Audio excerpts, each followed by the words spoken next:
creo que comenzamos.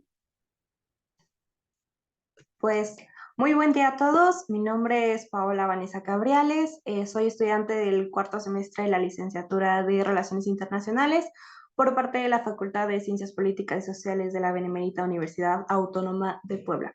Como miembro del Departamento de Agenda, el día de hoy estaré moderando esta primera mesa de nuestro segundo simposio interuniversitario, que lleva por tópico teorías y migración. Es un gusto para mí estar con todos ustedes el día de hoy. Y en nombre de todo el equipo de lo internacional, doy la bienvenida a las ponentes y el ponente que el día de hoy nos acompañan.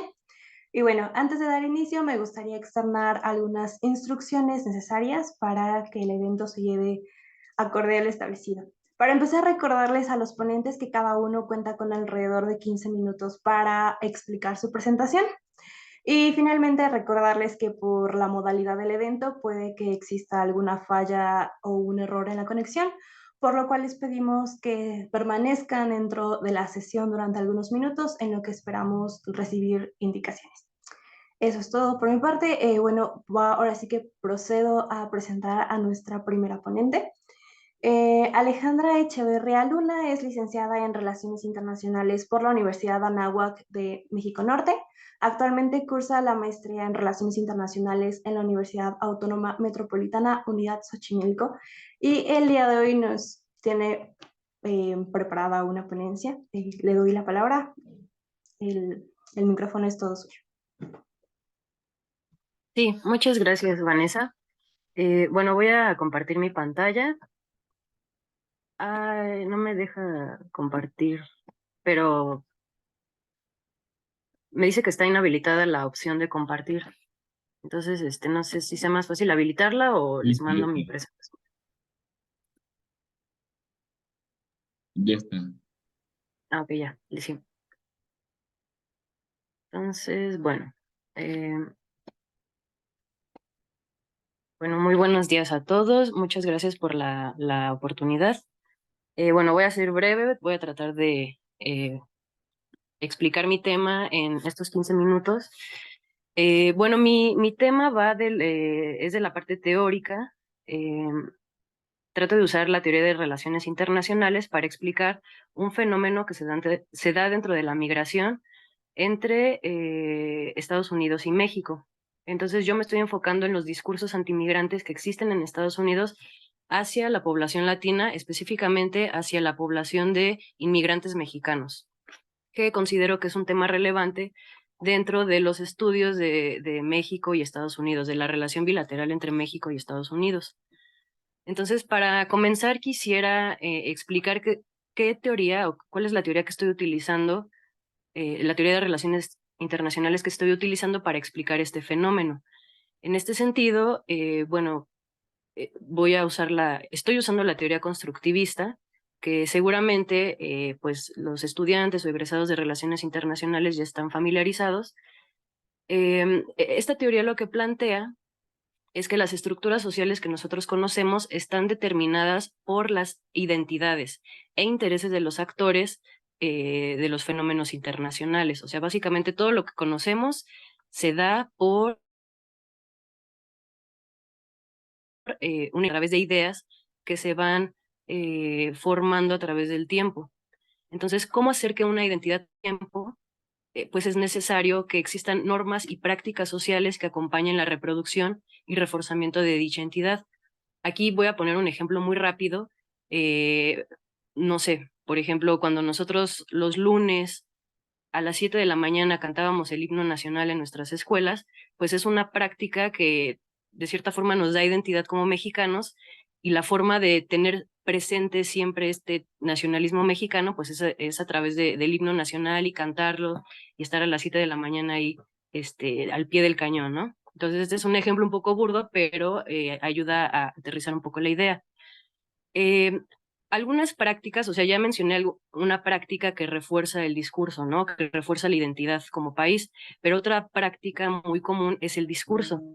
Entonces, el discurso es una herramienta poderosa dentro de las relaciones internacionales y también dentro de la teoría constructivista, porque le da credibilidad a un actor. le da, es una herramienta de poder el discurso. Y bueno, aquí pongo esto, ¿no? El discurso es una herramienta de poder porque a través de este se pueden difundir ideas de cualquier índole dentro de la sociedad. Bueno, este planteamiento de la relación entre ideas y poder no es nueva. O sea, sí se estudia en las relaciones internacionales, pero tiene sus bases en otros teóricos, como es el caso de Foucault, de Gramsci y de Louis Althusser. Por ejemplo, Michel Foucault, él estaba interesado en entender de dónde provienen ciertas ideas y cómo estas ideas se construyen y se desarrollan a lo largo del tiempo. Otra postura que estudia esta relación entre ideas y poder, pues es Gramsci, pero él lo analizaba más desde la parte cultural, o sea, desde la hegemonía cultural. Esto significa que a través de la dirección cultural de la sociedad, que se da a través de instituciones educativas o religiosas o partidos políticos, medios de comunicación, etcétera, la clase dominante fortalece y consolida su predominio económico. Es decir, las clases dominantes tienen el control del aspecto cultural a través de instituciones religiosas, medios de comunicación y a través de esta difusión de ideas, pues es como se mantienen en el poder, ¿no? La clase dominante. Otra postura, pues, es de este filósofo francés, Louis Althusser, y él desarrolló una noción llamada aparatos ideológicos del Estado. Aquí se plantea que los actores con poder, o sea, obviamente poder económico, se organizan para que la ideología dominante pueda crear sujetos que reproduzcan el orden social. Entonces, para resumir un poco estas ideas, es que un grupo dominante, por su poder económico o de recursos materiales como militar o cultural, ellos sientan las bases para reproducir la ideología, o sea, una ideología que sirva a sus intereses. Para ejemplificar esto, esta cuestión que yo mencionaba de la identidad, pues quisiera nada más rescatar un poco de lo que mencionaba Samuel Huntington, que es pues un influyente académico estadounidense, y él creía que él defendía mucho esta idea de que en Estados Unidos sí existe una identidad, aunque muchos podamos decir, pues, ¿qué identidad? O sea, los Estados Unidos no tienen identidad, no tienen cultura, etcétera. Pero bueno, él defendía que los Estados Unidos sí tenían una identidad y esta se manifestaba a través de su cultura. O sea, él trabajó mucho esta idea de qué es ser estadounidense, pues él decía que la identidad estadounidense viene de la cultura que engloba la religión cristiana, sus valores protestantes, su ética del trabajo, el idioma inglés, sus tradiciones británicas sobre la ley, la justicia, etcétera, la literatura, el arte, la música. Entonces, todos estos elementos para Huntington eran parte de la identidad, son parte de la identidad estadounidense. Entonces, él fue y ha sido un ferviente defensor de esta identidad y, por supuesto, ha habido grupos en Estados Unidos que están de acuerdo con esta idea de defender la identidad estadounidense, ¿no? Bueno, ahora lo que quisiera explicar un poco es, voy a vincular esta idea del constructivismo en las relaciones internacionales para tratar de entender un poco de dónde vienen estos discursos antimigrantes, específicamente en Estados Unidos. Entonces, el nativismo en las relaciones internacionales o en los estudios migratorios, pues trata de entender, trata de explicar de dónde vienen estas actitudes antimigrantes, ¿no? Entonces, voy a tratar de resumir esto, voy a ser muy breve. Por ejemplo, hay grupos nativos en Estados Unidos que consideran que si los migrantes aumentan en su país, amenazan la existencia misma de la identidad estadounidense, es decir, ponen en peligro su soberanía, ponen en peligro sus tradiciones, el idioma inglés. Entonces, por eso se oponen a la migración, porque ponen en peligro en sí la identidad del estadounidense, ¿no? Otra forma de interpretar las actitudes antimigrantes es a través de la cuestión de recursos. Muchos estadounidenses creen que si llegan más o van más inmigrantes a Estados Unidos, pues ponen en peligro estos inmigrantes pueden explotar los recursos y por lo tanto los nativos pues ya se van a quedar no sé, sin agua o merman los salarios o hacen que las condiciones de trabajo sean peores para los nativos. O sea, es más bien, se genera esta hostilidad por la cuestión de recursos. Hay otras formas de interpretar las actitudes antimigrantes por medio de, hay algo que se llama modelos de prejuicio, ¿no? Y estos enfoques tratan de explicar estas conductas irracionales, perdón, estas conductas a través de una actitud irracional. O sea, esto ya es más subjetivo, ¿no? Pero hay grupos que se oponen a la migración porque consideran que, por una cuestión de paranoia, ¿no? En Estados Unidos, entre los grupos que se oponen a la migración, hay una conspiración, se le llama conspiración de Aztlán. Ellos creen que los mexicanos que van a Estados Unidos buscan reconquistar los territorios perdidos pues en la época de los 1840 y tantos, cuando... Entonces, ellos creen que toda la migración de mexicanos a Estados Unidos es con el fin de recuperar esos territorios. Entonces, se le considera que es una conspiración porque pues en realidad hay muchos estudios que demuestran que las razones por las que los mexicanos migran a Estados Unidos es una cuestión más de supervivencia, de tener una vida digna, de acceder a otras oportunidades y no se van por la motivación de conquistar otra vez los territorios perdidos. Y por último, pues quisiera explicar hay un modelo, una forma de interpretar las actitudes antimigrantes que se llama modelos de posición de grupo. Aquí esta postura se relaciona más con lo que yo explicaba en un inicio, que la identidad se forma a través de las ideas. Entonces, cuando estas ideas se van repitiendo a lo largo del tiempo, se van reproduciendo, van creando costumbres, van creando leyes, y así es como se va reforzando esta identidad. Entonces, esta última interpretación del nativismo, pues está muy relacionado con lo que les decía en un inicio. Bueno, quisiera mencionar brevemente también que en esta cuestión de los discursos antimigrantes tiene un componente muy característico de la política estadounidense, que es siempre la creación de un enemigo. O sea, siempre se está buscando al enemigo, el culpable de los problemas en el país. Cuando fueron los atentados del 11 de septiembre, pues se culpaba en general a los árabes. Ahí no importaba si eran sunitas, chiitas, o no importaba el país del cual provinieran, siempre se les echaba la culpa del terrorismo, ¿no?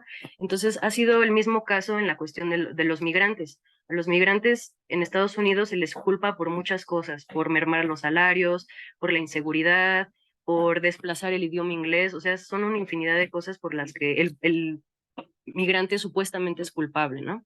Entonces, ¿cómo se va creando esta imagen del enemigo? En general, de forma general, en los estudios migratorios, pues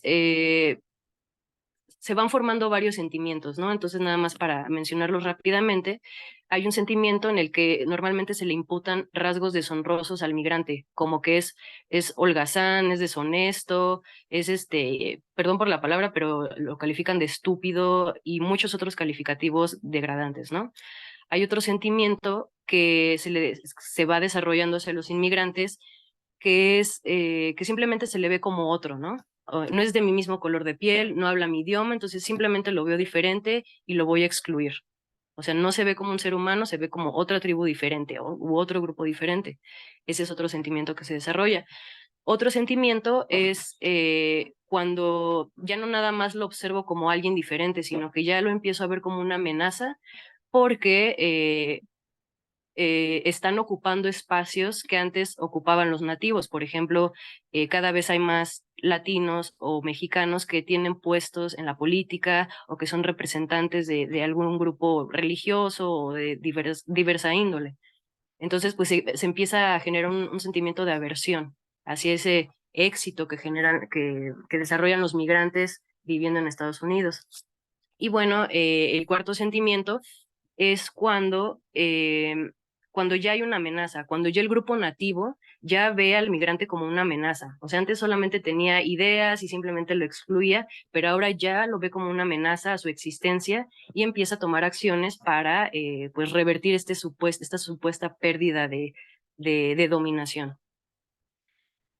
Otra cosa que quisiera mencionar rápidamente es que esta imagen del inmigrante, que es que es holgazán y que es un ladrón y todos los calificativos negativos que se les dan a los inmigrantes, pues todas estas ideas provienen, al menos desde finales del siglo XX y el XXI, pues principalmente vienen de los medios de comunicación. O sea, es decir, los estadounidenses que están en contra de la inmigración no están en contra de la inmigración porque conozcan directamente a los migrantes, porque traten con ellos, porque interactúen con ellos día a día. Su conocimiento de la inmigración viene principalmente de lo que ven en los medios de comunicación, en la televisión, en redes sociales. Entonces, aquí hay un concepto que se le llama virtualismo. O sea, mi realidad la conozco virtualmente. O sea, no tengo relación directa con los actores, sino que lo conozco por lo que veo yo en redes sociales. Entonces es una realidad virtual, ¿no? Y bueno, aquí quisiera mencionar algunos ejemplos de discursos antimigrantes que son difundidos principalmente por políticos y que después se reproducen en grupos sociales en Estados Unidos. En este caso, les voy a mencionar más adelante, que son los grupos paramilitares. Aquí, por ejemplo, pues tenemos, voy a mencionar el más conocido, que es el de Donald Trump, el más contemporáneo, que pues tiene un discurso antimigrante, ¿no? De que va a construir un muro, de que los inmigrantes son unos delincuentes y comentarios muy hostiles, ¿no? Entonces, no es nada nuevo. Trump es el ejemplo más reciente, pero pues tenemos ejemplos desde los años 90, ¿no? Y bueno, como les decía, estos políticos reproducen un discurso antimigrante que es adoptado por otros grupos en Estados Unidos. Quizá no tienen tanta influencia en la política, pero sí tienen influencia en la sociedad. En este caso son grupos paramilitares antimigrantes que surgieron principalmente a finales de los años 90 y yo me enfoco aquí en grupos paramilitares que se dedican a vigilar la frontera. Ellos vigilan la frontera porque consideran que el gobierno no hace lo suficiente para proteger la frontera y eso está generando que entren más migrantes a Estados Unidos.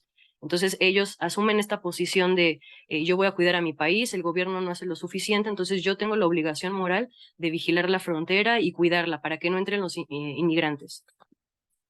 Ya se me está acabando el tiempo, voy rápido. Bueno, aquí rápido nada más les explico qué es lo que hace una milicia fronteriza.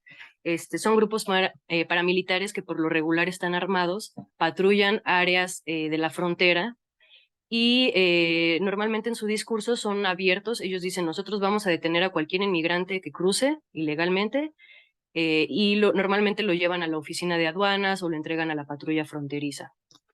Pero bueno, estos grupos son muy controversiales porque como no son un grupo oficial de Estados Unidos, o sea, simplemente son civiles que se organizan, que están armados y se organizan para cuidar la frontera, pues muchas veces la información sobre sus actividades son muy turbias, no se sabe muy bien qué es lo que hacen.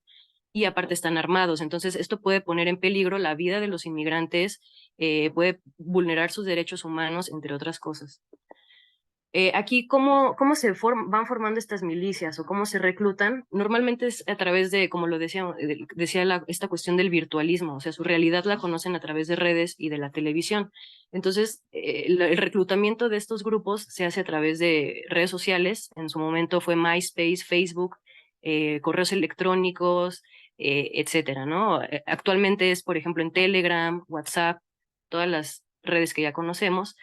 O también estas milicias estos grupos reclutan a su personal por medio de mítines, o sea, van a marchas en los que defienden normalmente el uso de armas y están en contra de las políticas que favorecen a los migrantes. Y básicamente es así como se van formando estos grupos.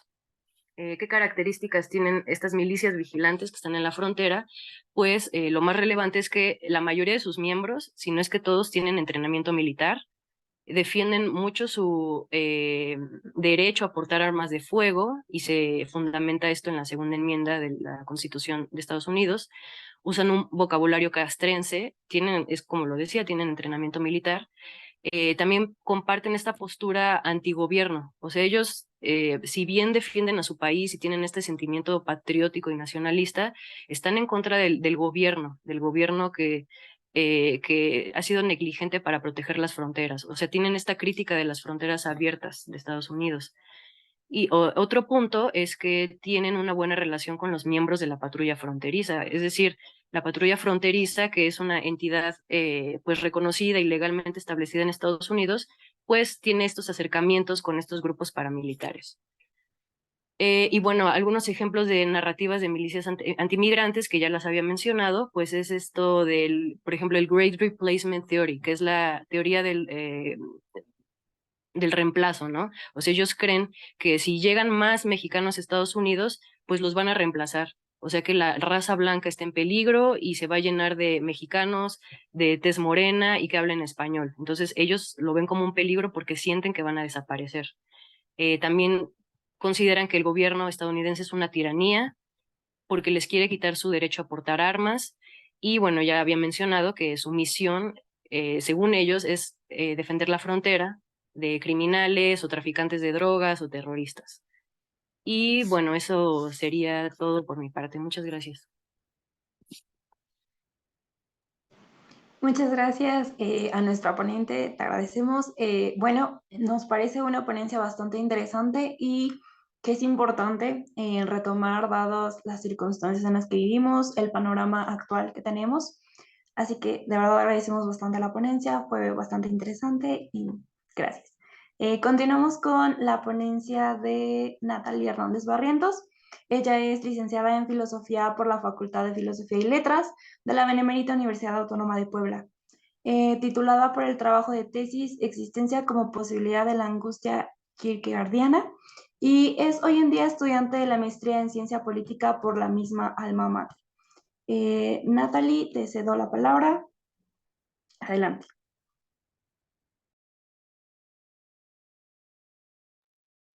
Pues muy buenos días a todos. En un primer momento, pues agradecer a este segundo simposio que, como lo mencionaban al inicio, pues es el esfuerzo y la culminación en este primer momento, ¿no? De lo que la revista Lo Internacional ha ido manejando, lo cual pues se reconoce y bueno, pues en un primer momento este agradecimiento a Lo Internacional.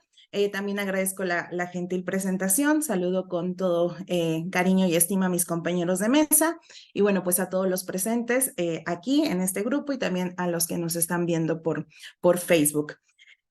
Como lo mencionaban en un primer momento, bueno, mencionar que mis diapositivas meramente son ilustrativas porque me gustaría más conectar con lo escrito en este sentido, ¿no? El sentido de este presente trabajo tiene la tarea de unificar el concepto de ciudadanización.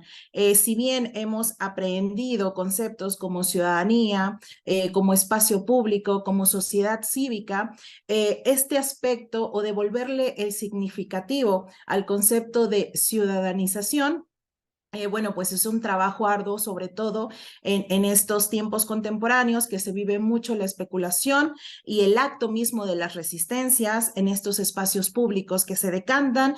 Y bueno, pues autores diversos lo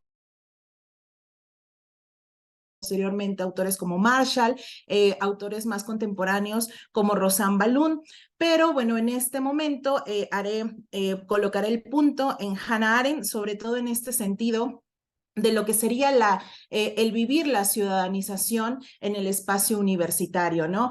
Como les mencioné, un proceso de ciudadanización como solamente salir a elegir entre uno u otro candidato, acceder, por ejemplo, el paso al peatón solamente, ¿no? Pero el proceso de ciudadanización va más allá, va incluso de la conciencia misma de lo que nos debería desembocar el ser un verdadero ciudadano o ser una verdadera ciudadana, ¿no? En este sentido, y haciendo honor a este segundo simposio, quise aterrizarlo a la cuestión de la universidad, precisamente porque el simposio está dedicado a estas relaciones pues de esta cuestión interuniversitarias, ¿no? Relacionándonos con diversas pues materias, ¿no? En el acto, ¿no? Relaciones internacionales, derecho, ingenierías, ciencias políticas, filosofía. Entonces, bueno, hablar de estos procesos en la universidad nos acerca sinceramente a el análisis de un espacio público verdadero, ¿no? Entonces, bueno, voy a comenzar y el paso iremos pasando, es meramente ilustrativo. Entonces, bueno, como les mencionaba, el título es Ciudadanización en Hannah Arendt como acerto hacia el espacio público participativo llamado universidad. Empiezo con el siguiente epígrafe. Lo que la esfera pública considera inadecuado puede tener un encanto tan extraordinario y contagioso que es posible que lo adopte todo un pueblo. Fin de cita. Podemos encontrarlo en la pluralidad del mundo. Inicio. Hablar de ciudadanización desde la génesis de un sentido hermenéutico nos conduce al lineamiento de la búsqueda por procesos que reafirmen la existencia social en el individuo contemporáneo. Para Arendt, este mecanismo procesual en el que transitaríamos de una conciencia plausible a una conciencia de praxis tomaría sentido a partir de la perspectiva de lo colectivo. Es entonces donde hablar del espacio público desencadena un binomio que centra la actividad de la acción hacia la facultad del juicio, ¿no? Concepto de libre albedrío que, bueno, desarrolla también Hannah Arendt, recuperado del pensamiento aristotélico, acercándonos de esta manera al espacio participativo llamado universidad. Esto nos permite comprender que el pensamiento arendtiano concibe la idea de la libertad a partir de la acción misma. Ocurrida como en temáticas identitarias, la nacida en Königsberg menciona: soy con los que me aparezco, determinando que si existe algo que ejerza en mí la fuerza de la identidad, esto será la vinculación ejercida con el grupo de reconocimiento activo. Es decir, acá estamos varios especialistas en relaciones internacionales, en filosofía, en ciencias políticas, en derecho, pero siempre nos aparecemos y cobramos fuerza con los que son de nosotros mismos, ¿no? Esto es algo bastante interesante, sobre todo en los grupos identitarios universitarios. En nuestro nos podemos presentar con la plena convicción de ejercicios y demandas propias, también se es parte de la generación de episteme, mismo que permite ser uno y a la vez uno con los otros, creando una fuerza activa que no decante solo en la legitimidad autoritaria, sino que propicie otorgar respuestas a la contemporaneidad social presente a partir de la generación de individuos pensantes, críticos y libres, capaces de crear nuevos espacios públicos activos. Para la travesía del presente trabajo y poder localizar la importancia de la universidad como un espacio público, resulta menester comenzar por identificar lo propio del deber ser, el bien común y la plena conciencia de lo que sería ser ciudadano. Es por esta premisa que en un primer momento se plantea el problema de lograr concientizar sobre todo al individuo social y político, en lo que verdaderamente sería una ciudadanía, y más aún ser un individuo activo, ¿no? Lo mencionábamos y lo escuchábamos en la ponencia magistral de la doctora Adriana, cuando mencionaba estas sociedades en movimiento, precisamente tomar esta conciencia de que ser ciudadano no solamente se enfoca en saber elegir por uno u otro candidato, en este ejemplo, hacer una autoafirmación de la conciencia de que a partir de mi acción podemos identificarnos con los otros. Es decir, desde el momento que elijo mi carrera, bueno, ya estoy siendo partícipe de esta sociedad en movimiento que va a desencadenar en una ciudadanía que hable precisamente de estos derechos y obligaciones morales que nos permitan permear a una sociedad, ¿no? Entonces, bueno, la pluma arendtiana también nos hace referencia a la importancia de que, cito, cuando hablamos del final de una tradición, no pretendemos negar, como es obvio, que mucha gente, incluso tal vez la mayoría, todavía viva según criterios tradicionales. Fin de cita. Es lo que mencionábamos precisamente, no en una elección, sino propiamente una convicción de vida de un proceso que legítimamente está en mí y en la soberanía en la que representa. Por consiguiente, si bien es cierto que somos herederos de una tradición histórica, política y económica y cultural, también es cierto que estas esferas son cambiantes con el paso del tiempo y que al igual que las circunstancias de nuestro contexto social político, nuestras leyes, derechos y deberes se actualizan conforme a la misma formación de beneficiar el actuar cívico contemporáneo, llegando así en un primer momento a la instauración de una participación ciudadana capaz de la toma de conciencia de su deber participativo, sea en el ámbito de engrane que como sociedad estemos desarrollando. En este acercamiento y en lo que estamos aterrizando, bueno, propiamente el espacio de la universidad, siendo este un lugar transitorio de un territorio sumamente amplio, diversificado y complejo, en donde la vivencia actual nos marca la conexión en términos burkenianos que existe entre estudiantes, profesores, directivos que habitan cotidianamente el campo universitario, en donde el acceso, la búsqueda por una identidad y las posibilidades de reconocimiento de estatus social posibilitan también en buena medida movilidad momento y acercándonos a concepciones como resistencia, bueno, es en la identidad misma de nuestros propios grupos, hablando de cualquier universidad, bueno, ¿cómo es que nos diferenciamos entre facultades? Bueno, tenemos estos distintivos que nos hacen propiamente estas movilidades sociales que desencadenan en procesos de ciudadanía. En este sentido, y en palabras, por ejemplo, del autor del Poder de la Universidad en América Latina, Acosta Silva, podemos analizar cuando él mismo menciona, cito, el eje principal del desarrollo de la universidad es la construcción de su poder autónomo, entendido como el reconocimiento de la autoridad de la universidad en la formación y distribución del conocimiento en la vida social, fin de cita, dignificando así política, ciudadanía, regresando y recuperando, como lo mencionábamos en este sentido aristotélico, donde la idea del discurso, y para ponerlo en términos griegos, laxis, tendría que estar íntimamente relacionado a estos, en esta misma terminología griega, a la praxis, ¿no? No es que entramos a estudiar medicina solamente por el uso de la bata blanca y cómo estéticamente nos vemos portándola, sino que precisamente esta va en una directriz de un bien común que, como lo mencionábamos y como lo cita Aristóteles muchas veces en la polis, al servir estos engranes, ya sea como hombre libre, como médico, como politólogo, como relaciones internacionales, como filósofo, bueno, decantará en poder hacer y efectuar a cada uno esta distinción del deber ser. Si soy filósofo, bueno, me tocará hablar de estas temáticas para hablar y abrir el campo de estas tradiciones orales, por ejemplo, ¿no?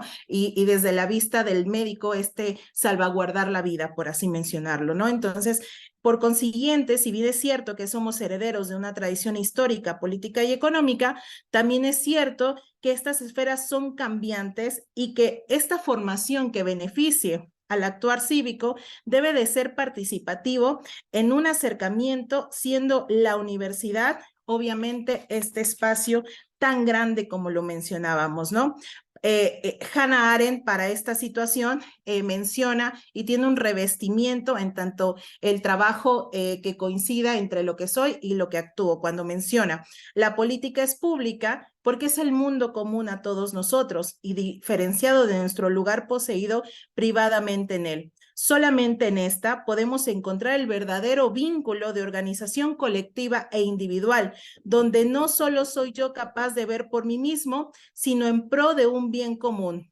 Paso que solo podemos dar a través del conocimiento de un actuar en el que cada universitario se legitime a través de la fuerza del poder intelectual.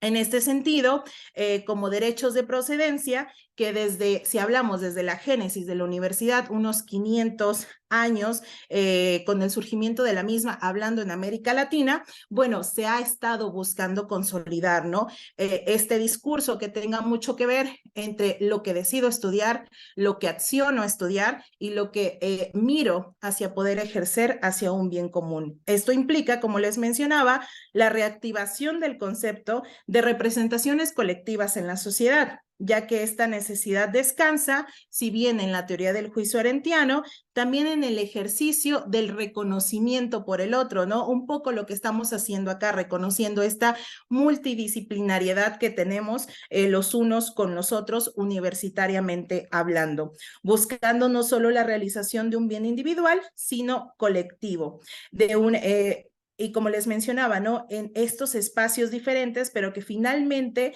la característica principal sea el admitir la existencia del otro interlocutor, no solo como estudiante en un primer momento, sino como ciudadano. Entonces, bueno, en este sentido, la capacidad de mi yo de articular discursos y discutirlos en lo propio de la esfera pública, ¿no? Acá ya vamos aterrizando un poco con la importancia del uso del espacio público, convirtiéndolo a lo que sería la universidad.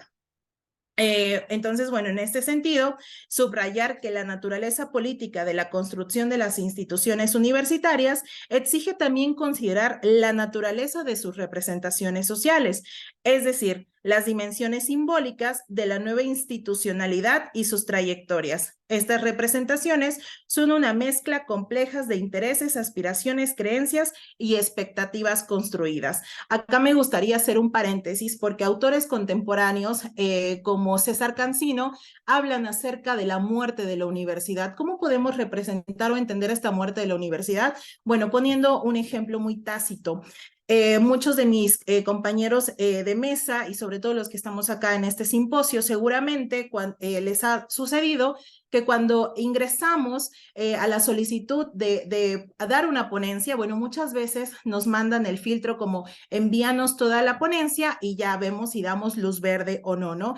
En este ejercicio de hacer un filtro de los contenidos, es como el autor, por ejemplo, César Cancino y Acosta Silva nos mencionan, la muerte de la universidad precisamente va por ahí, porque estamos filtrando el conocimiento. ¿Dónde debería ser el lugar por excelencia en que el conocimiento sea aceptable o no aceptable, sea debatible? Bueno, precisamente en la universidad. Y cerrar la puerta a estos debates, bueno, y solamente dejarlos por filtros, cosa que se agradece que en este simposio no haya sido así, bueno, precisamente es lo que estaríamos haciendo, ¿no? Estamos acá todos haciendo una verdadera universidad o un verdadero uso de lo que debería ser este comportamiento de ciudadanización.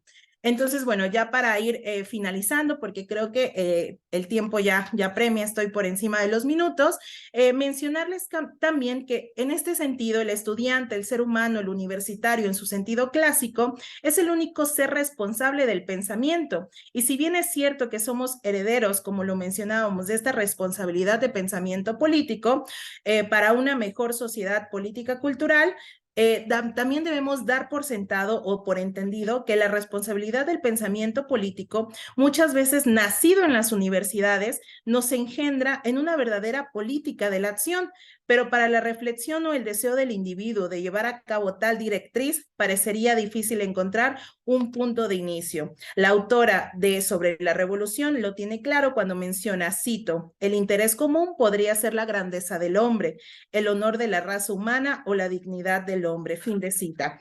Puesto que si bien es cierto que cada ser es diferente, como acá lo mencionábamos, existen mismas con las cuales políticamente podríamos comenzar para brindar un objetivo en específico, el por qué valdría la pena concientizar acerca de una verdadera legitimidad universitaria. Si acá tenemos un tema internacional, bueno, el uso de esta multidisciplinariedad ayudaría precisamente a puntualizar cada una de las situaciones que como esfera pública y bueno, como humanidad estamos presentando día a día, ¿no?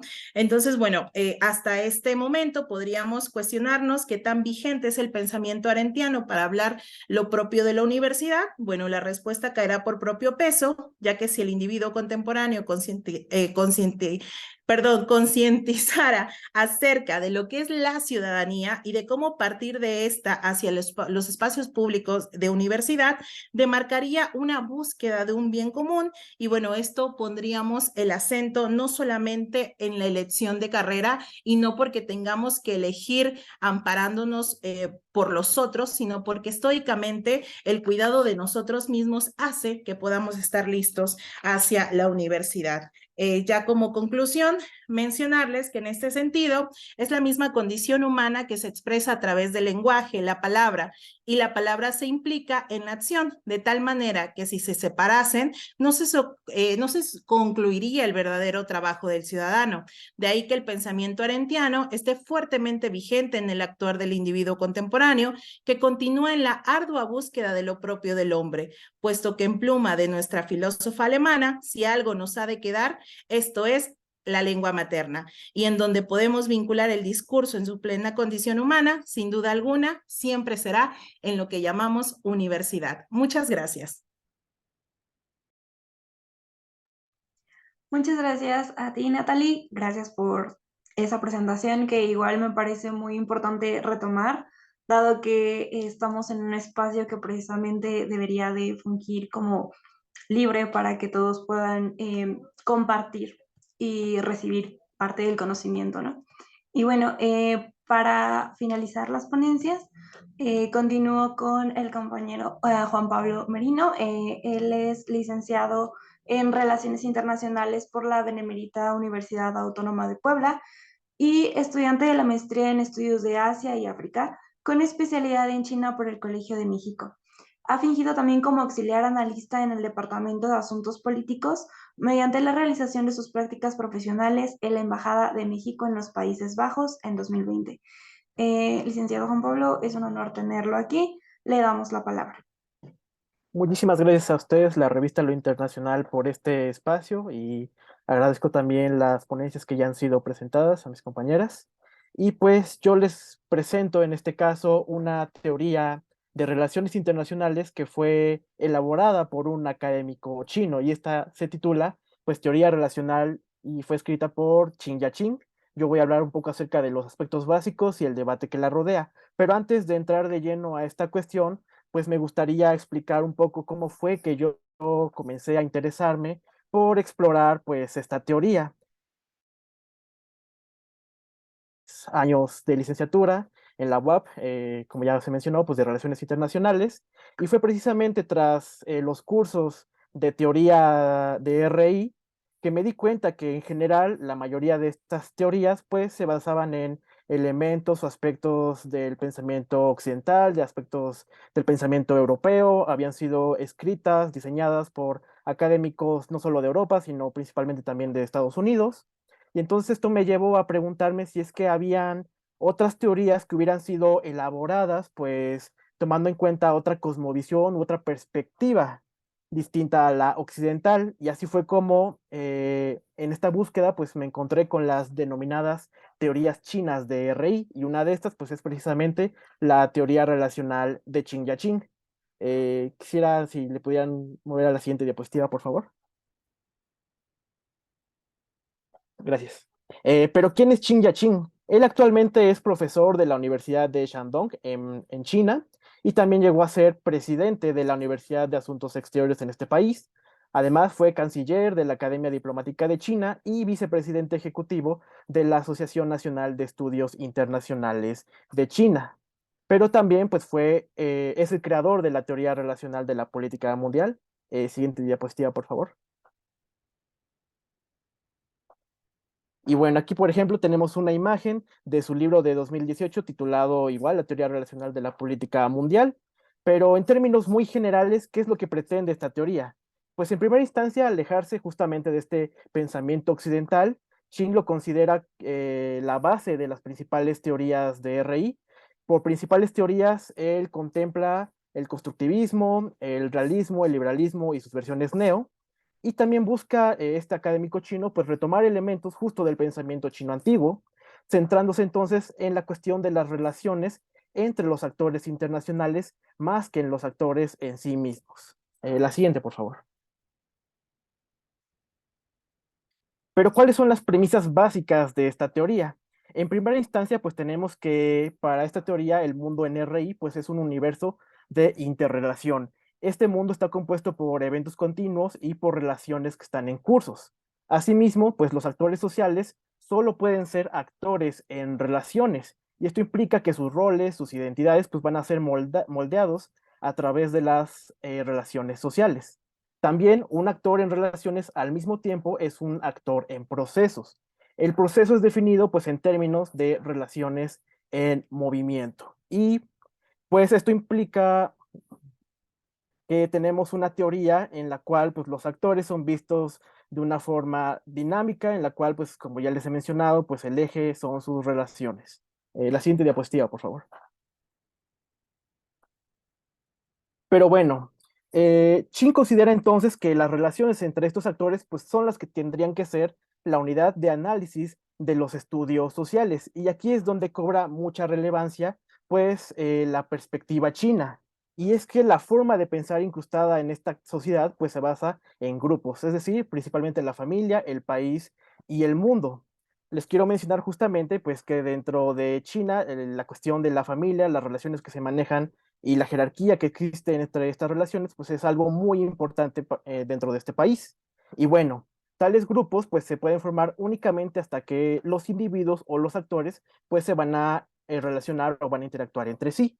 Y desde el punto de vista chino, entonces no puede haber individuo sin grupos sociales. Y esto es un elemento muy importante pues dentro de la teoría relacional de Qin.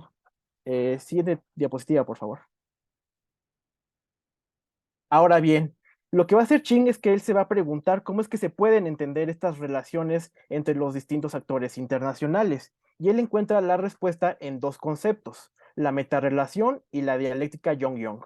El primero, como se menciona en la diapositiva, pues es el prototipo y la forma más simple que representa todas las relaciones. Y el segundo es la forma de comprender, de interpretar la naturaleza de esta metarrelación.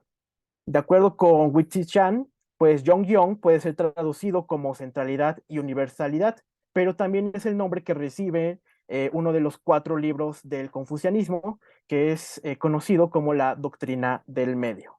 Siguiente diapositiva, por favor.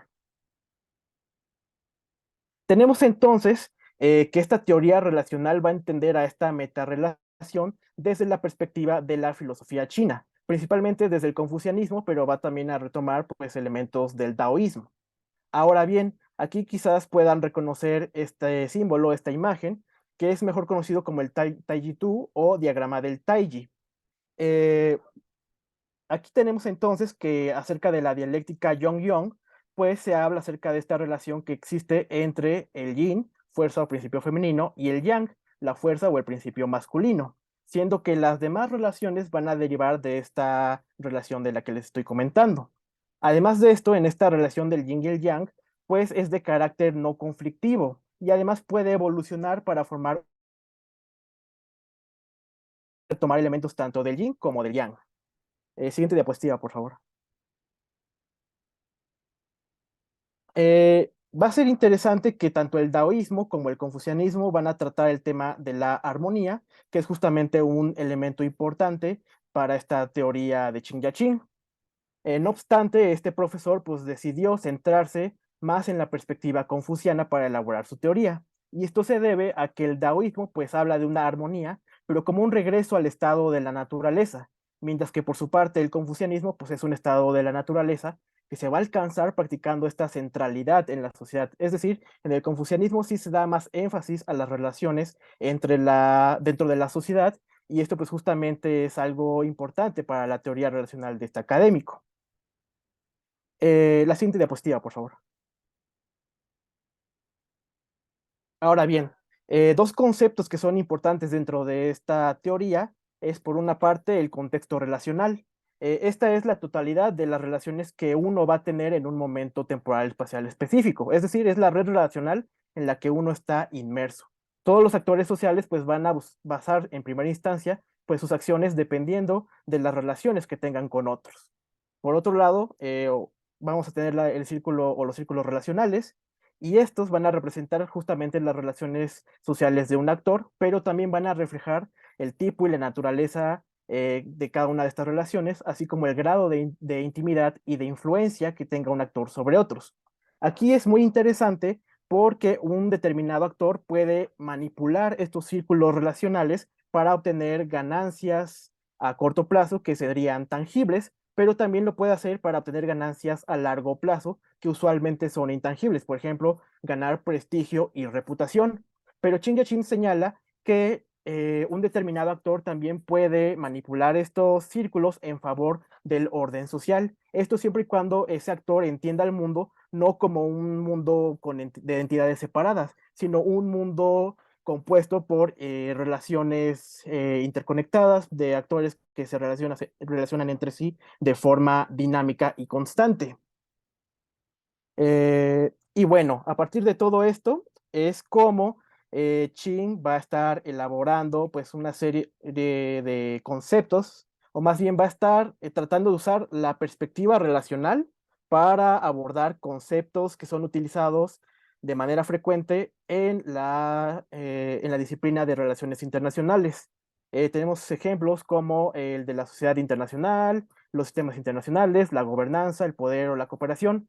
En este caso, pues yo ya no los abordo porque me pasaría de tiempo, pero pues este es un aspecto que yo sí retomo dentro de mi tesis de maestría. Así, la siguiente, por favor. Ahora, en última instancia, me parece importante mencionarles pues este aspecto de la teoría de Qin, pero dentro de esta idea de las teorías chinas de RI. Este esfuerzo de este académico por construir esta teoría, pues ha sido inscrito por él mismo dentro de esta búsqueda de construir teorías chinas de relaciones internacionales.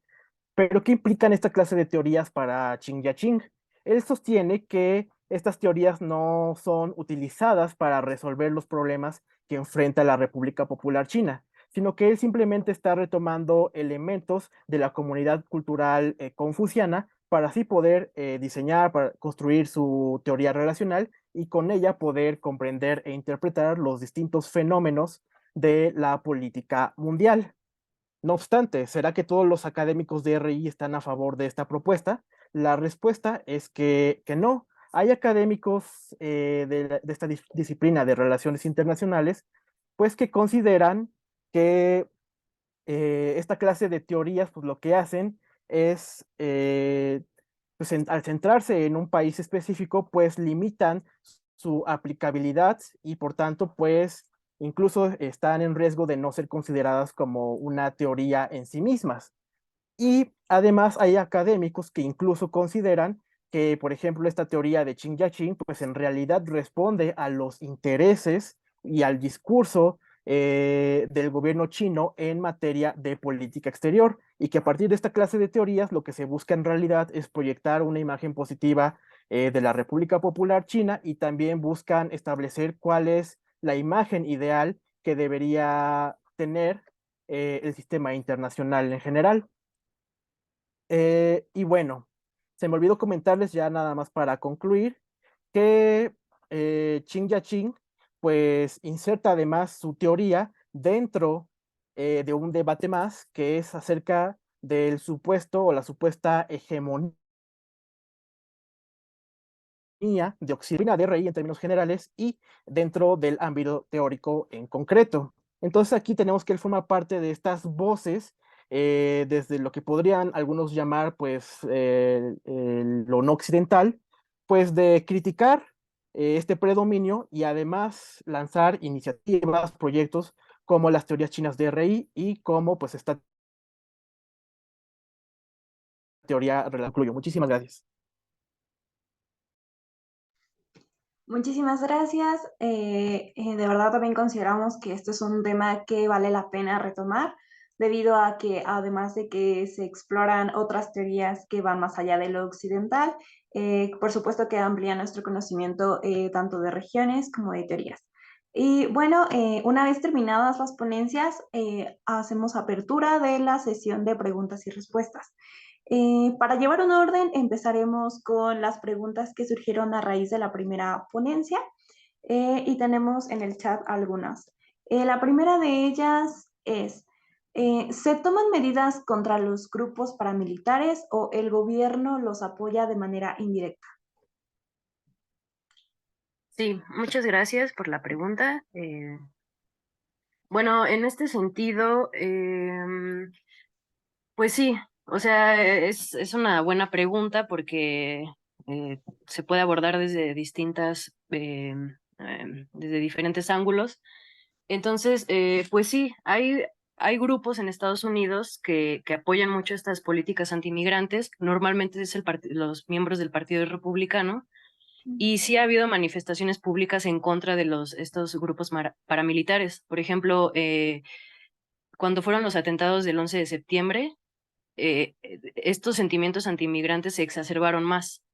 Entonces, hubo mucha controversia y en algún momento, cuando estaba lo de los atentados del 11 de septiembre, George Bush, hijo, en una entrevista comentó que se refirió de mala forma hacia a estos grupos paramilitares, calificándolos de vigilantes, ¿no? Entonces, esa palabra de vigilante tiene una connotación despectiva.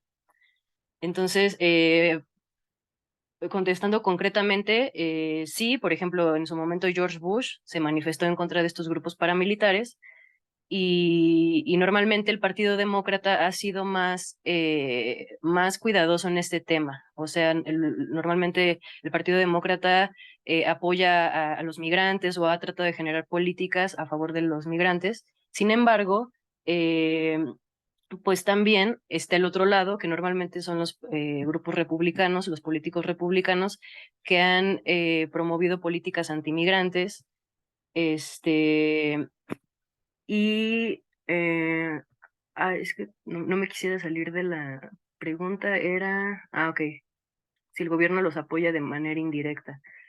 Sí, entonces, para responder concretamente, sí hay grupos, por ejemplo, los republicanos, que sí apoyan estas milicias antimigrantes, y estas milicias han presionado para apoyar políticas antimigrantes. Entonces, sí hay un apoyo por parte normalmente de los grupos republicanos, pero también hay oposición, que normalmente la oposición es el Partido Demócrata o inclusive los grupos de latinos mexicanos que viven allá en Estados Unidos, que normalmente son estos grupos chicanos que defienden la identidad mexicana y el nacionalismo mexicano, y estos grupos han sido los que también han tratado de defender a los migrantes de estos discursos, ¿no? Bueno, vi que hay otras preguntas, ¿no? También relacionadas con esto. Sí, tenemos otras preguntas dirigidas a la primera ponencia. A ver,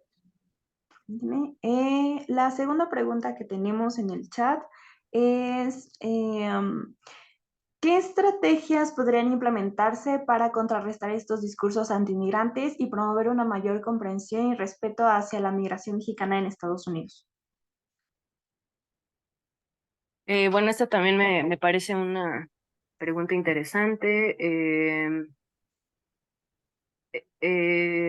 Bueno, en este sentido, ya mencioné un poco lo de los grupos chicanos. Hay muchos grupos mexicanos que generan presión allá en Estados Unidos para contrarrestar esta situación. Entonces, bueno, yo creo que viene de por ahí.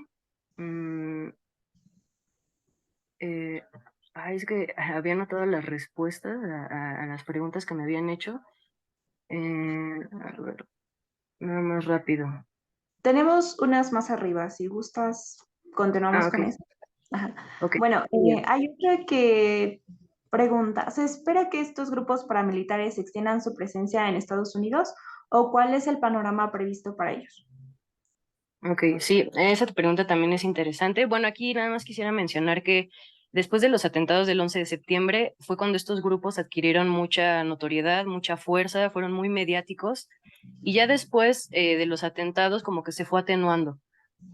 Se formaron muchos grupos paramilitares, sobre todo en la frontera, en los estados fronterizos, que son Nuevo México, Arizona, California y Texas, pero después fueron perdiendo fuerza. Entonces, la actividad de estos grupos ha sido como intermitente. De repente se forman varios grupos y de repente se van desintegrando y luego se vuelven a reunir o cambian de nombre. Entonces, afortunadamente han ido disminuyendo, pero en ciertos periodos van cobrando fuerza. Por ejemplo, cuando fueron los atentados del 11 de septiembre cobraron fuerza, después disminuyó su fuerza, y ahorita lo que hemos visto, por ejemplo, en las últimas elecciones que hubo en Estados Unidos, presidenciales, pues sucedió este atentado en contra del Capitolio, ¿no? Que fue promovido desde grupos paramilitares, y entonces yo lo que he visto es que, sobre todo en momentos de elecciones o periodos claves en la que se eligen representantes de Estados Unidos, es cuando se exacerban estas conductas de estos grupos paramilitares y siempre tienen que señalar a un enemigo, ¿no? En el caso de que estoy estudiando, pues el enemigo es el inmigrante. En lo que pasó este atentado contra el Capitolio, pues estos grupos argumentan que el enemigo es el gobierno de Estados Unidos, ¿no? El gobierno globalista de Estados Unidos. Y bueno, también preguntan, si bien la situación para con los migrantes es distinta entre Estados Unidos y México, ¿puede decirse que hay similitud entre los discursos antimigrantes en ambos países? Esa reflexión me parece muy interesante porque sí, si bien es cierto que los mexicanos pues no nos gusta, ¿no? Que traten mal a nuestros connacionales allá, y sí hay cierto, o sea, sí hay muchos grupos en Estados Unidos que tienen este sentido de superioridad racial y ya con base en eso desprecian a otros grupos simplemente por la cuestión racial y eso es muy molesto para nosotros, ¿no? Lo vemos mal y se trabaja mucho para pues terminar con estas conductas hostiles. Sí existe todo eso, pero por otro lado, si entendí bien la pregunta, en México también tenemos una actitud antimigrante. Tan solo con los inmigrantes que vienen de Centroamérica, de los países centroamericanos, eh, de Venezuela o de otras partes de Latinoamérica, eh, pues sí tenemos, o sea, sí hay un discurso antiinmigrante también en México. Hay cierta hostilidad y se repiten los mismos, lo mismo que dicen los estadounidenses blancos, aquí lo repetimos con nuestros, pues ahora sí con nuestros hermanos centroamericanos, ¿no? Cuestiones como nos vienen a quitar los trabajos, son unos ladrones, se quedan ahí a acampar en las calles y eso daña la imagen de la colonia. O sea, como que todos estos tipos de discurso son muy criticados en Estados Unidos, pero también aquí los hacemos. O sea, también aquí hacemos este tipo de comentarios. También, por ejemplo, las personas chinas que vienen, que se asientan aquí en México, también tenemos de repente esa actitud, ¿no? De, ay, es que ¿por qué no hablan español? O cosas ya muy, degradantes, ¿no? Como he escuchado comentarios así de, huelen mal, o son desaliñados, o cuestiones así, ¿no? Entonces, pues todo ese tipo de actitud antimigrante, pues se ve tanto en Estados Unidos hacia los mexicanos, hacia nuestros hermanos mexicanos, y también se ve aquí en México en contra de otros grupos que tratan de llegar también a Estados Unidos. Este, eh, Tenemos una última pregunta. Bueno, Silvia Paulina Crespo menciona, como lo mencionó, el gobierno muchas veces se encuentra apoyando los discursos antimigrantes. Por tanto, no existe apoyo a los inmigrantes y a quienes deberían de recurrir para poder ser integrados. ok, sí, es buena pregunta. ¿A quién deben recurrir? Bueno, afortunadamente, la población allá de mexicanos en Estados Unidos es significativa. Por ejemplo, en Texas y en California son la segunda minoría más grande de esos estados. O sea, en primer lugar siguen siendo los blancos, pero en segundo lugar son los mexicanos, son los latinos de origen mexicano. Ya ni siquiera las personas afroamericanas están entre esas mayorías. O sea, ahora la segunda minoría en Estados Unidos, pues son los latinos de origen mexicano. Entonces, yo creo que esa cantidad de mexicanos que existen allá, y sobre todo en estos estados, que es California y Texas, que son las economías más grandes de Estados Unidos, que por sí solos podrían ser potencias, podrían ser unos países con peso en la comunidad internacional, sobre todo en estos estados tan poderosos económicamente hablando. Pues eso yo creo que le da cierta ventaja a los migrantes mexicanos, o sea, les da como mayor margen de maniobra para manifestar su descontento. Y creo que en esta época están teniendo más voz, o sea, se le está dando más voz a la comunidad latina, o sea, digamos que las cosas ya están cambiando. Tan solo en las universidades, pues se les está dando mayor peso a los estudios chicanos, por ejemplo, o a los estudios migratorios, o sea, es un tema muy relevante tanto para Estados Unidos como para México. Entonces yo creo que esta esta exposición del sentimiento latino tiene mucha fuerza en esta época y eso les da una ventaja, eso les da poder de negociación. También en esta época pues ya hay muchos políticos de origen mexicano que están ahí haciendo política en Estados Unidos, que forman parte de la Cámara de Representantes. Entonces, yo creo que el mismo peso demográfico del mexicano allá va a generar que eventualmente se escuche más la voz y se le dé más protección a estos inmigrantes. Y bueno, para no robar más tiempo, me quedaría. Bueno, muchísimas gracias por responder las preguntas. De verdad fue un honor compartir esta mesa con usted, licenciada. Y bueno, pasaremos a las preguntas que tenemos para la segunda ponencia dirigidas a la licenciada Natalie. Para empezar, tenemos la primera pregunta. Actualmente, y además de los filtros que usted nos mencionó, ¿de qué otra manera podría decirse que se está matando a la universidad?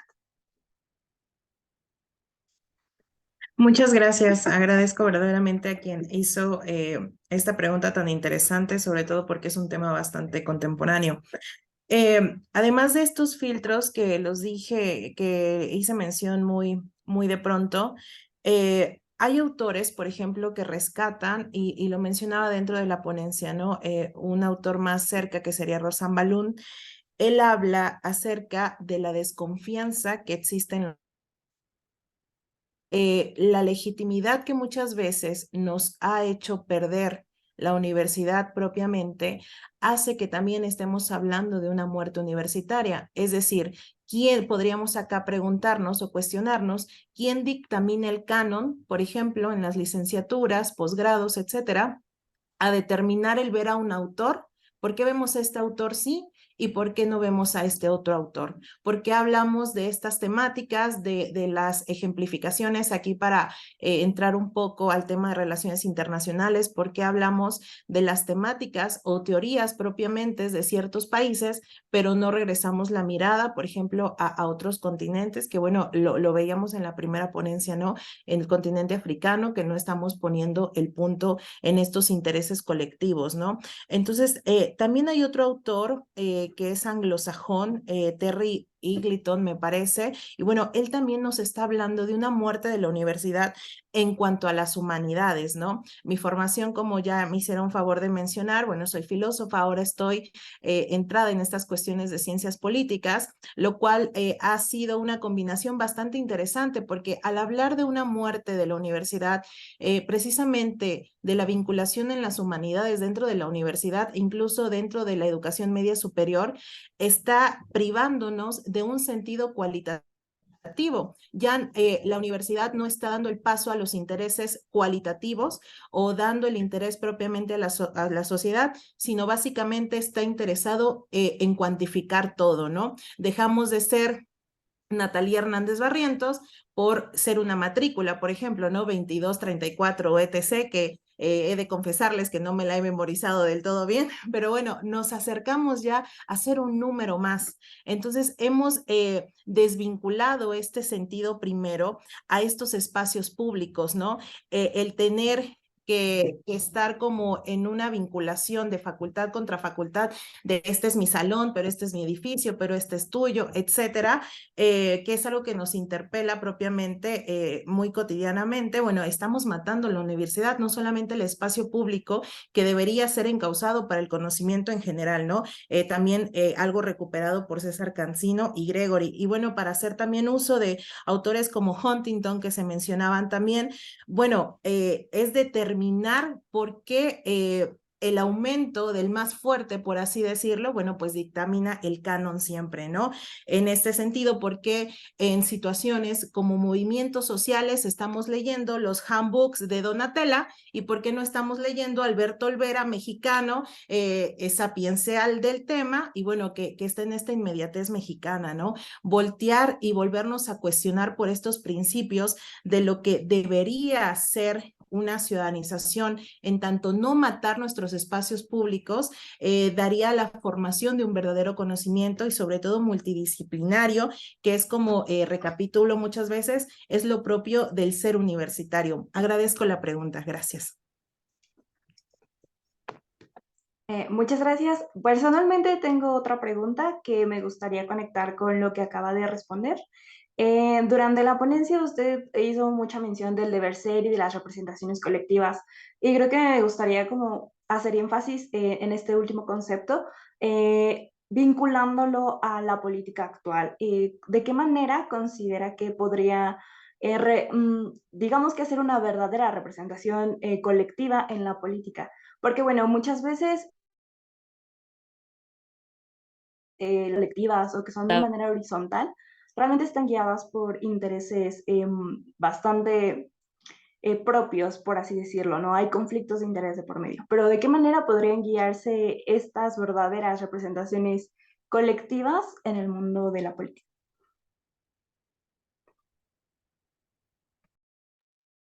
Agradezco mucho su pregunta, Vanessa. Bueno, mire, esta pregunta me habían hecho un acercamiento en una ponencia anterior y la verdad que me gustó mucho porque la pregunta va dirigida así que mencionaba, ¿no? En un estado, en una representación política donde el régimen es autoritario, ¿podríamos hablar de una democracia, de una ciudadanía? En este caso, usted lo aterriza con el argumento, ¿podríamos estar hablando de representaciones colectivas o de verdaderas representaciones políticas?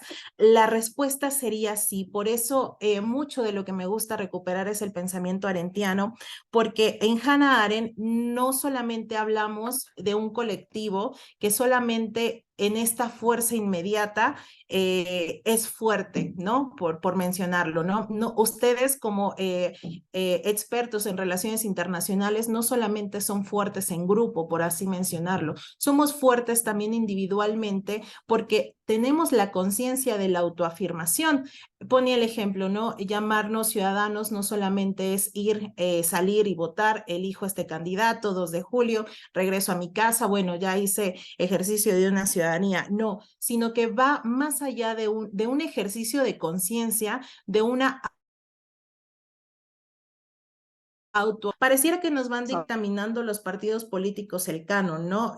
Vota por este, bueno, votas por este, pero hablar de una verdadera representación política nos acerca a poder autoafirmarnos en el otro.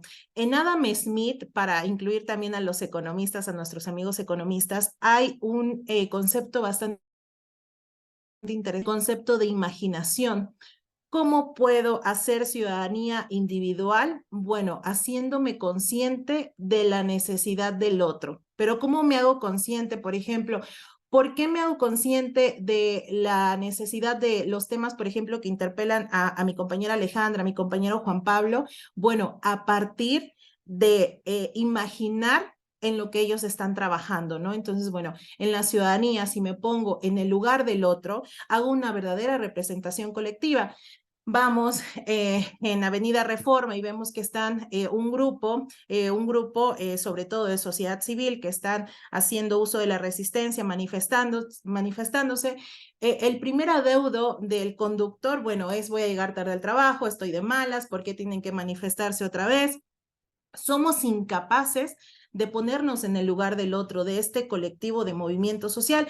Aterricémoslo, Ayotzinapa 43, ¿no? Este movimiento, nos hacen falta 43, nos ponemos solamente en el lugar del conductor que va a llegar tarde al trabajo, me van a descontar, pero bueno, de ahí no pasa un día de salario menos, a ponerme en el lugar de la madre que ese hijo universitario que propiamente fue a hacer uso de un deber ser, no pudo regresar a casa, ¿no? Entonces, ser más simpáticos, dice Adam Smith en su teoría de los sentimientos morales, nos permite autoafirmarnos en el otro. Y si bien no solamente decir, bueno, soy partido color guinda, soy partido color rojo, soy partido color azul, va más allá, va hacia una ciudadanización de ponerme coloquialmente dicho en el papel del otro, ¿no? Mediáticamente hablando en una cadena, que bueno, si llegaste tarde porque había tráfico y había una manifestación, yo como jefe entiendo que bueno, se debe a una respuesta de todo un colectivo social, ¿no? Entonces, bueno, regresando a esta representación colectiva, no solamente llamarnos representaciones bajo un símbolo, un escudo,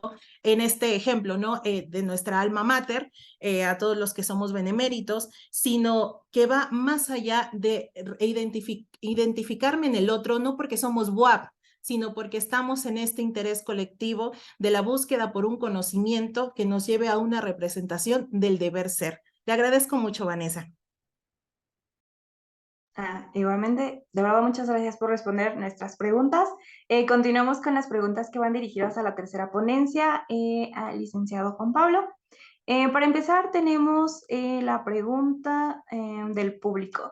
De manera personal, ¿qué fenómenos actuales de las relaciones internacionales considera usted que podrían explicarse con esta teoría? Muchas gracias.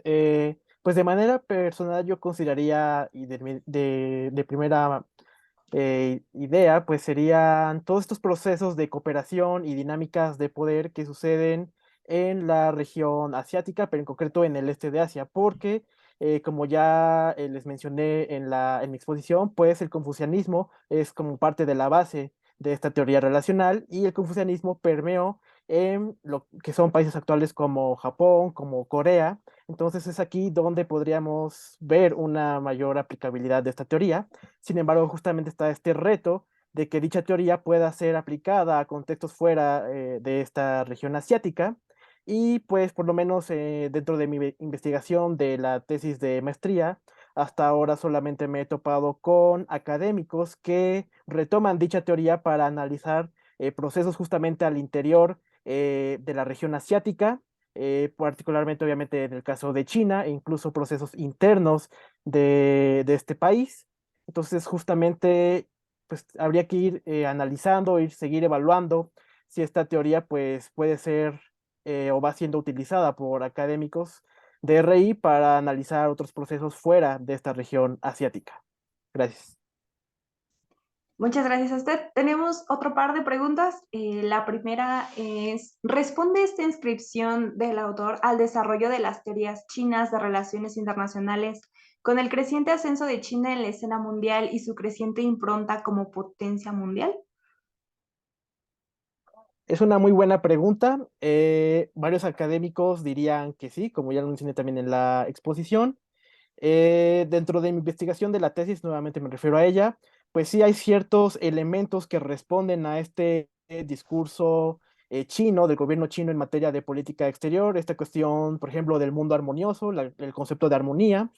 Entonces, en cierta medida sí, pero lo que sí me gustaría destacar es que propiamente este académico chino, pues ha sido muy cuidadoso para evitar relacionar de forma directa esta teoría, pues con las dinámicas, con el discurso en materia de política exterior del gobierno chino.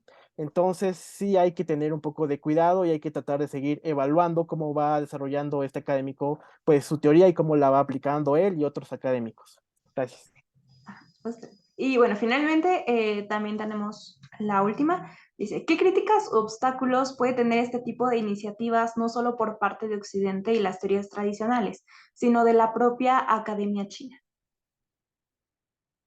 También una pregunta muy interesante. De hecho, hay académicos dentro de la propia China que ven de forma negativa propuestas como la del académico Ching Yaching, debido a que ellos sí están dentro de este discurso de Occidente, pero ellos también consideran que una teoría debe de seguir los planteamientos positivistas, seguir este método científico, el racionalismo, y entonces se desmarcan de esta clase de iniciativas como la de Ching Yaching y proponen otras teorías que sigan esta perspectiva racionalista. También, pues por supuesto, dentro de este continente asiático hay muchos que ven con recelo pues a China, a la Academia China, y entonces también son cuidadosos y también realizan críticas a la misma teoría.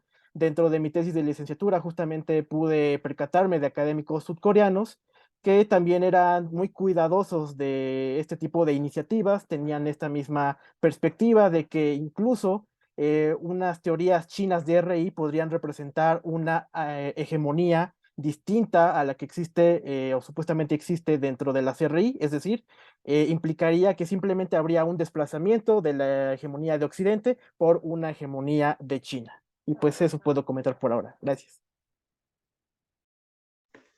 Bueno, muchísimas gracias a nuestros tres ponentes por haber respondido a nuestras preguntas. De verdad fue un honor tenerlos con nosotros, haber compartido este espacio de diálogo con todos ustedes. Y bueno, por mi parte, doy terminada por hoy esta primera mesa. Fue, reitero, un honor, agradezco demasiado su presencia, su participación. Considero también que fueron bastante pertinentes las preguntas de los asistentes, también les doy las gracias. Y bueno, muchísimas gracias por estar con nosotros. Esperamos encontrarnos en otro simposio, en otra mesa de diálogo, que haya otra oportunidad como esta. Muchas gracias. A Gracias. ustedes, gracias.